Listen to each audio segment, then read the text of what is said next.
अस्सलाम वालेकुम व्यूअर्स, जावा सीरीज़ की एक न्यू वीडियो में हाज़िर हूँ। आज की इस वीडियो के अंदर हम दो टॉपिक्स को कवर करेंगे। Number 1 abstract class and number 2 interface. तो व्यूअर्स, सबसे पहले एब्स्ट्रैक्ट क्लास को देख लेते हैं। एब्स्ट्रैक्ट क्लास भी एक नॉर्मल क्लास की तरह होती है, जैसे हम एक क्लास क्रिएट करते थे और उसका ऑब्जेक्ट बना के उसके मेथड्स को एक्सेस कर लेते थे। लेकिन जो एब्स्ट्रैक्ट क्लास और नॉर्मल क्लास में फ़र्क ये है कि हम एब्स्ट्रैक्ट क्लास का ऑब्जेक्ट नहीं क्रिएट कर सकते। अब नॉर्मल क्लास तो ऐसे होती थी, हमने उसे क्रिएट किया, उसका ऑब्जेक्ट बनाया और उसके मेथड्स को गेट कर लिया। लेकिन अगर कोई ऐसी क्लास हो जिसके हम मेथड्स ही ना एक्सेस कर सकें तो उसका हमें फ़ायदा क्या है, वो फिर हम क्यों बनाते हैं, उसका क्या बेनिफिट्स हैं। तो इसको समझने के लिए आप यहाँ पे एक एग्जांपल को अंडरस्टैंड कर लें। मान लें एक फ्रूट की क्लास है, उससे इनहेरिट करके हमने दो क्लासेस बनाई हैं, एक मैंगो और दूसरी बनाना। इनहेरिटेंस का टॉपिक तो मैंने आपको पहले कवर करवा दिया हुआ है, अगर आपने वो नहीं देखा तो आप उसको पहले समझ लें, फिर आपको ये बेहतर तरीके से समझ आएगी। अब इनहेरिट करके हमने दो क्लासेस को बना ली, एक मैंगो की क्लास और दूसरी बनाना की क्लास। लेकिन यहाँ पे जो फ्रूट की क्लास है उसके हमने मेथड्स को मैंगो की क्लास और बनाना की क्लास में एक्सेस कर लिया, यूज़ कर लिया है। लेकिन यहाँ पे जो फ्रूट है वो तो कोई चीज़ एग्जिस्ट ही नहीं करती। फ्रूट तो कोई चीज़ नहीं है ना, फ्रूट में तो काफ़ी चीज़ें आ जाती हैं। तो फ्रूट की क्लास को हम एब्स्ट्रैक्ट क्लास बना लेंगे। अब एब्स्ट्रैक्ट क्लास को हम इनहेरिट करके उसकी क्लासेस बना सकते हैं, उसके ऑब्जेक्ट्स को यूज़ कर सकते हैं, लेकिन डायरेक्ट उसका ऑब्जेक्ट बना के हम उसके मेथड्स को नहीं यूज़ कर सकते। अब ज़ाहिर है यहाँ पे जो एब्स्ट्रैक्ट क्लास है उसके मेथड्स, ये फ्रूट की क्लास, इसके मेथड्स हमें वैसे भी किसी हमारी ज़रूरत के नहीं है। उसको इनहेरिट करके हम डिफरेंट क्लासेस के अंदर हमने यूज़ कर लिया है, लेकिन उसके खुद के जो ऑब्जेक्ट्स हैं वो हमारे किसी काम के लिए हैं, इसलिए हम उसे एब्स्ट्रैक्ट क्लास बना लेंगे। उसका ऑब्जेक्ट नहीं क्रिएट हो सकेगा, लेकिन उसके मेथड्स इनहेरिटेंस के ज़रिए एक्सेस हो सकेंगे। इस कॉन्सेप्ट को कहते हैं एब्स्ट्रैक्ट क्लास, इसलिए हम एब्स्ट्रैक्ट क्लास बनाते हैं। इसके एडवांटेजेस क्या हैं? एक तो आपकी सिक्योरिटी मेंटेन होती है, दूसरा आपका कोड जो है वो बेहतर तरीके से अंडरस्टैंडिंग बिल्ट हो जाती है, कोड की रीयूजिबिलिटी बढ़ जाती है। ये सारी चीज़ें एब्स्ट्रैक्ट क्लास के ज़रिए होती हैं। अब इसको हम प्रैक्टिकली देख लेते हैं हम किस तरह से एब्स्ट्रैक्ट क्लास बनाते हैं। यहाँ पे मैं एक क्लास क्रिएट कर लेता हूँ, ये फ्रूट वाली ही हम एग्जांपल ले लेते हैं। फ्रूट की हमने क्लास बना ली है। अब यहाँ पे जो है ना, आपने एब्स्ट्रैक्ट का कीवर्ड लिख देना है। ये पब्लिक को रिमूव कर देते हैं, एब्स्ट्रैक्ट। अब ये मैंने एब्स्ट्रैक्ट का कीवर्ड लिख दिया, ये हमारी एक एब्स्ट्रैक्ट क्लास बन गई है। अब इसको मैं इसका ऑब्जेक्ट क्रिएट करने की कोशिश करता हूँ, मैं आपको दिखाता हूँ। यहाँ पे फ्रूट, ये देखें मुझे एरर आएगी मैं इसका जब ऑब्जेक्ट क्रिएट करूँगा। ये देखें इसका ऑब्जेक्ट नहीं क्रिएट हो रहा, ये देखें मुझे एरर आ रही है। इस तरह से हम ऑब्जेक्ट क्रिएट करते थे ना। तो ये एब्स्ट्रैक्ट क्लास का होता है कि आप इसका ऑब्जेक्ट नहीं क्रिएट कर सकते। इसका यही डिफरेंस है नॉर्मल क्लासेस से। अब इसको इनहेरिट करके डिफरेंट क्लासेस बना लेते हैं, इनहेरिट करके उनके ऑब्जेक्ट्स बना के आप उनको गेट कर सकेंगे। अब फ्रूट के अंदर हम यहाँ पे एक कलर बना लेते हैं, कलर का मेथड बना लेते हैं, कलर और प्राइस, सिर्फ अंडरस्टैंड। अब इसके गेटर सेटर बना लेते हैं।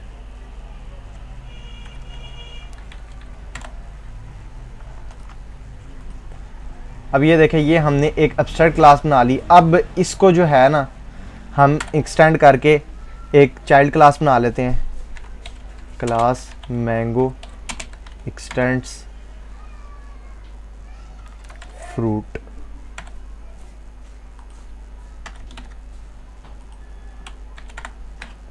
तो व्यूअर्स, यहाँ पे हम एक और बना लेते हैं,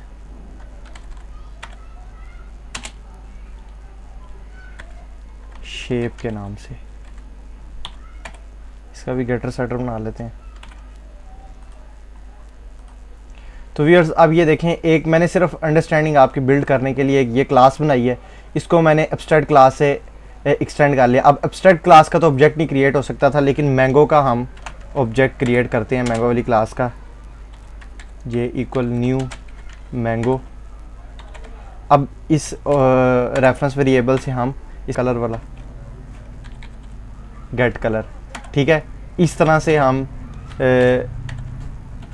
प्राइस वाला अगर करना चाहें, ये देखें मैंने जो एब्स्ट्रैक्ट क्लास के अंदर ऑब्जेक्ट्स बनाए थे ना, उनको मैंने ये मैंगो की क्लास से एक्सेस कर लिए। ये एब्स्ट्रैक्ट क्लास का डिफरेंस होता है। तो अब हम देख लेते हैं इंटरफेस को। इंटरफेस किस लिए हम यूज़ करते हैं?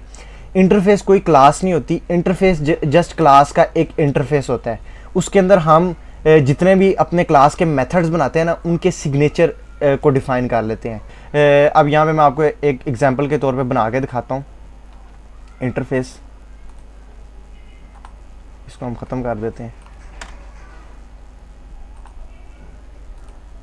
यहाँ पे आपने इंटरफेस पे क्लिक कर देना है। उसके बाद यहाँ पे कोई आप नाम रख दें अपने इंटरफेस का, जैसे कि मैं रख देता हूँ एग्जाम्पल। अब ये देखें, एग्जाम्पल के तौर पे समझाने के लिए मैंने यहाँ पे एक इंटरफेस बनाया है। अब इसके अंदर मैं कुछ मेथड्स डिफ़ाइन कर देता हूँ। void fun, इस तरह से सिर्फ आपने उसका जो है सिग्नेचर लिख देना है, बाकी और कोई भी चीज़ नहीं लिखनी। एक और हम मेथड बना लेते हैं, void fun। यहाँ पे हम एक वेरिएबल पास कराते हैं, ये दो ही ठीक है।